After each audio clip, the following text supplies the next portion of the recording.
Табарали Шарифов, муҳандиси корхонаи ҳасиби орзу 2004 шаҳри Кӯлоб, ки моҳи январи имсол дар пайи Заҳролудшавии ду хонавода ва марги Умарали Давлатов боздор шуда буд, 3 сол аз озодӣ маҳрум гардид. Тафтиш собит кардааст, ки ин афрод дар пайи истеъмоли ҳасиби дорои маводи заҳролудкунанда ба бемористон интиқол ёфтаанд. ҳукми Табарали Шарифовро ҳафтаи гузашта додгоҳи шаҳри Кӯлоб содир кардааст. Манобеи додгоҳ рӯзи 20 март дар суҳбат бо радиозодӣ гуфтанд, Шарифов инчунин баъди раҳоӣ аз зиндон 4 сол аз ҳаққи ишғоли мансаб маҳрум гардид. Наздикони Табарали Шарифов дар суҳбати кӯтоҳ бо радиозодӣ гуфтанд, ки аз ҳукми додгоҳ розӣ нестанд ва барои бознигариаш талош хоҳанд кард. ҳодисаи Заҳролудшавии 9 узви хонавода дар минтақаи Кӯлоб моҳи декабри соли гузашта ба вуқӯъ пайваст. Ҳамаи ин афрод дар бемористон бистарӣ шуда, аммо Умарали Давлатови 3 сола даро ба сӯи шифохона ҷон дод.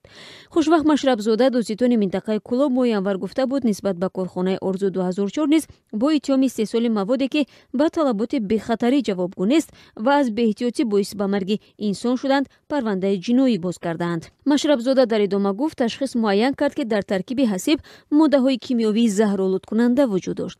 Ин ҳукми додгоҳ дар ҳоле содир шуд, ки рӯзи 14 марти имсол 3 кӯдак аз маҳаллаи чармгарони поёни Кӯлоб бо гумони заҳролудшавӣ дар бемористон бистарӣ шуданд.